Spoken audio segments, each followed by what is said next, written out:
Faut que j'aille tester, faut que j'aille couper la toile. À la vôtre. La boisson du courage. Hey, nouvelle création, et cette fois-ci on va s'inspirer de la haute couture. Enfin, j'ai pas la prétention de dire que je vais faire de la haute couture, mais on va s'inspirer d'un créateur que j'aime beaucoup, plutôt d'une créatrice, c'est Coco Chanel. Ouais, posez-vous, ça va être long. D'ailleurs, je vais aller me faire un thé. Donc, Gabrielle Chanel, c'est une créatrice que j'ai découvert dans plein de reportages. Et dans tous ces reportages, j'ai flashé sur une pièce qu'elle a créée. Alors, c'est une pièce qui date d'il y a presque 100 ans, qu'elle a créée dans les années 1930, et que j'ai pu voir de mes propres yeux, en vrai, dans l'exposition qui a eu lieu cet été au Palais Galliera, au Musée de la Mode à Paris, qui avait pour sujet justement toute la vie de Gabrielle Chanel. Bon, il y avait plein de créations, mais surtout cette pièce-là, j'étais trop contente de la voir. Je vous parle quand même d'une expo que vous pourrez pas aller voir, mais c'est pas grave, c'était quand même cool. En tant que créateur, c'est vachement intéressant à regarder ce genre d'exposition, parce que moi, ça me permet de voir de la matière en vrai, et surtout de la matière qui date, mais il y a des années et des années. Enfin, je voyais des robes qui dataient de 1930, j'étais impressionnée. Impressionnée de voir la finesse des coutures qu'elle avait, parce que Gabrielle Chanel, c'est quand même une créatrice qui était l'égérie de sa propre marque. Et pour ça, il me fallait un tissu très spécial. Et j'ai mis énormément de temps à trouver ce tissu, parce que c'est un tissu qui est vraiment particulier. En plus, c'est un tissu en soie, donc il coûte une blinde. Mais c'est pas grave, c'est un investissement, ok? C'est pas grave. Voilà le tissu.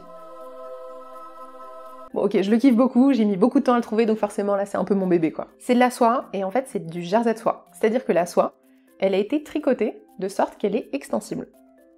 Et ça, c'est le genre de tissu qui est hyper compliqué à trouver dans le commerce. Parce que c'est pas le genre de tissu qui est habituellement vendu, genre au marché Saint-Pierre, dans les magasins de tissus classiques, juste parce que c'est pas le genre de tissu qui est recherché par les gens qui créent des vêtements pour eux tous les jours, quoi. C'est vraiment... c'est très spécifique, c'est très pointu comme tissu. Mais en même temps, moi, c'est ce que j'adore, quoi. Puis j'aime bien la sensation d'avoir un projet en tête, et de l'avoir pendant hyper longtemps, parce que quand t'attends quelque chose, au final, tu te sens tellement bien. Tu te sens genre tellement soulagé, c'est tellement satisfaisant après. Et une fois que je l'ai trouvé, mais genre une fois que je l'avais, une fois que je l'ai acheté et que je suis sortie de la boutique, j'étais en mode, comme dans Le Seigneur des Anneaux, une fois qu'ils ont fini la mission, tu vois, genre qu'ils ont balancé l'anneau dans le truc de Sauron, on l'a ce tissu, enfin. Bon, maintenant que je l'ai, que j'ai acheté ce tissu, 1,50 m là, j'ai hyper peur de l'utiliser. Genre il est tellement précieux, si je rate, bah je suis dans la merde, j'ai claqué 45 balles pour rien. Mais bon, il faut se lancer, il faut avoir du courage. En plus, vous, avec vos commentaires, à chaque fois, vous m'avez boosté de ouf pour la tenue de Link. Donc en fait, ça me donne trop envie de me lancer là. Genre, j'ai les petits papillons dans le ventre rien que de vous dire ça, donc vas-y, on peut le faire. Et avec cette tunique, on va créer un pantalon. J'aime bien la dualité noir et blanc, qui sont des couleurs qui sont assez fortes dans le vestiaire de Chanel. Donc je me dis que avoir un petit legging noir, déjà ça m'en fera un de plus, et en même temps un petit legging noir accordé avec cette tunique, ça va faire un petit ensemble parfait. On va prendre un legging que j'avais déjà fait. Donc ça, c'est une valeur sûre. C'est pas ça. C'est toujours pas ça. Ouais, c'est ça. Depuis les dernières vidéos, donc celle sur mon bilan de couture et la vidéo Link, j'ai eu plein de questions sur comment je fais mes patrons. Alors ça, c'est une des techniques que j'utilise, c'est-à-dire que j'ai fait ce patron-là en reportant, en fait, en copiant un ancien legging que j'avais. Il était complètement défoncé, donc je l'ai décousu, je l'ai foutu à plat sur une feuille et j'ai tracé les contours. Voilà, technique simple pour faire des patrons. Technique simple pour faire des patrons. Donc voilà, c'est tout simple, hein, c'est tout pourri. Enfin là, je vous le montre à plat, ça, voilà, vous verrez. C'est assez pratique de garder toujours ces patrons, parce que à chaque fois que je fais un projet, je le consigne comme ça dans une pochette.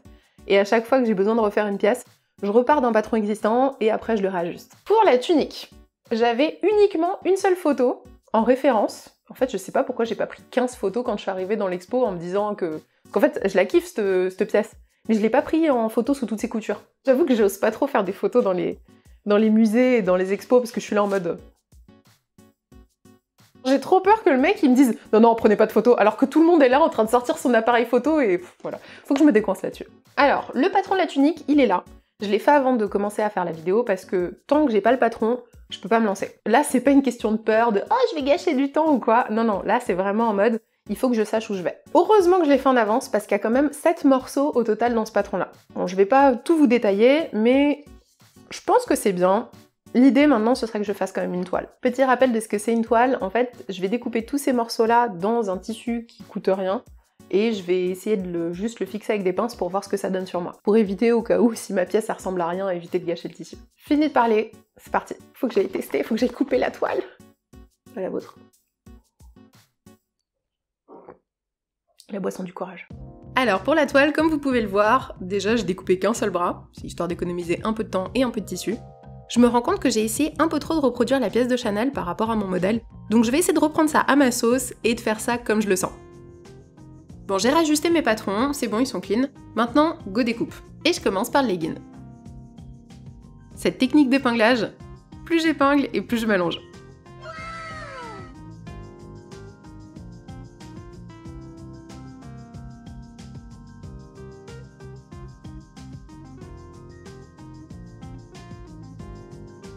Et hop, comme mon tissu était plié, bah j'ai déjà les deux jambes découpées d'un coup.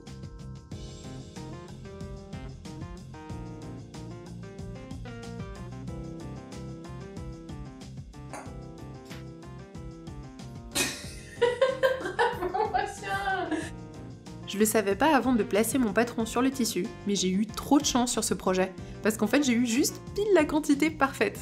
Mais vraiment, tout pile quoi. J'ai jamais créé de col bateau, ou de col marin, je sais pas trop comment on dit, mais pour ce projet, il va falloir que j'en fasse un, je suis trop hypée. Tadam! J'ai utilisé tout mon tissu. Il y a plus rien, et il y a plus rien. Alors, hier, j'ai découpé tous les tissus, et là, je vais pouvoir me mettre à la couture. En général, j'enchaîne pas la découpe des tissus et la couture, parce que souvent, la découpe, vu que je me mets au sol, que je crapaille dans tous les sens, je suis fatiguée après. On va commencer par le legging, hein. C'est la pièce la plus facile, celle que je maîtrise. C'est un peu la sécurité, quoi. C'est parti? C'est bien extensif, ça. Ah oui, je vous ai pas dit en quoi c'est. C'est du jersey, du coton de jersey, voilà. Un petit jersey extensible, tranquille. Tout est extensible dans ce projet, hein. Même la deadline, elle est extensible.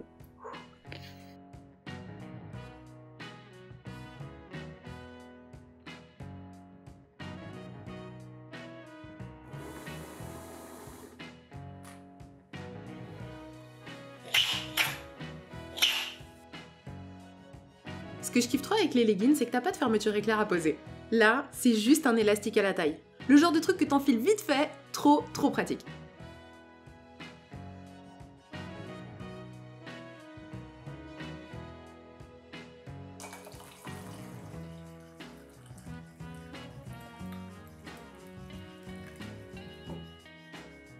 Le goûter, c'est tellement mon moment préféré, je suis tellement une hobbit.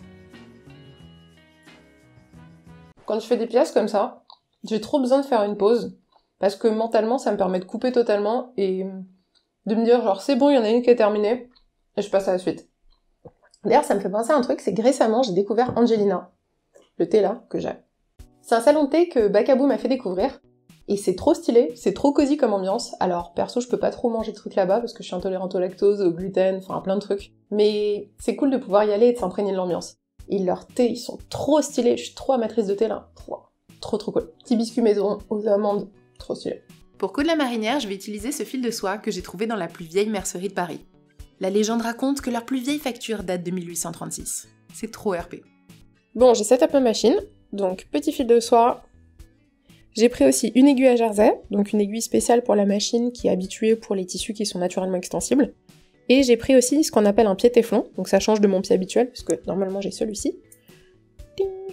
Sinon, au cas où, j'ai quand même fait un test sur un petit coupon, et ça marche plutôt bien, donc je vais continuer comme ça.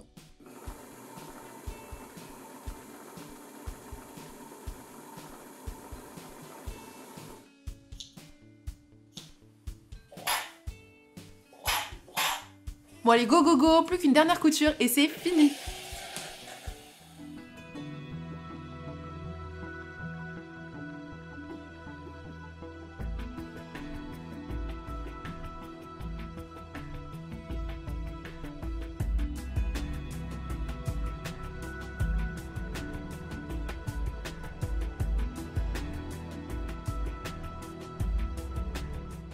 C'est le moment du bilan.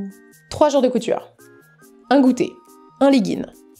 Tout pile ce qu'il faut de soie pour pouvoir faire cette pièce. Mais niveau confort, on est à un niveau, les potes, genre stratosphérique. C'est insane.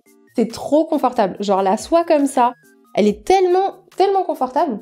Faut savoir que dans les années 1916, le jersey de soie, donc la même matière que j'ai utilisée là pour mon projet, c'était utilisé pour la lingerie. Et je comprends de ouf en fait, maintenant que j'ai testé ça, je suis en mode ok, c'est confortable, c'est flexible, c'est trop bien. Le legging, lui aussi, hyper confortable, parce qu'il était fait dans une matière en coton, donc matière naturelle, et franchement c'est trop cool, c'est vraiment la tenue du confort quoi, c'est trop bien. Par contre, bosser cette matière-là, c'était chaud de ouf. Si j'avais voulu faire ce projet il y a quelques années, comme j'en ai toujours eu envie, je pense pas que j'aurais eu les compétences et la connaissance nécessaires pour pouvoir le faire. C'est une matière qui est hyper fluide, et qui glisse toute seule dans tous les sens. Donc quand tu veux la repasser, elle se tient pas, elle descend, elle tombe. J'avais l'impression de repasser un poulpe à des moments. Enfin, bref, heureusement que c'était une pièce hyper simple à coudre et que la forme est assez simple. Je pense que c'est aussi pour ça que Coco Chanel l'a fait comme ça. Mais ça aurait été plus compliqué si ça avait été une pièce bien plus pointue. Et pour finir, j'adore ce genre de projet parce que j'ai toujours l'impression d'avoir une petite barre d'expérience au-dessus de la tête en couture, en mode « Ah, ça y est, t'as appris ça, t'as appris telle compétence ». J'aime bien, j'aime vraiment bien toujours tenter des nouvelles choses. Et je referai pas tout de suite de projet avec du jersey de soie parce que... Voilà. Si vous avez kiffé la vidéo, n'hésitez pas à la liker et même peut-être à la partager, la commenter, enfin... Retrouvez-nous aussi sur Twitter, Instagram, TikTok, on est partout.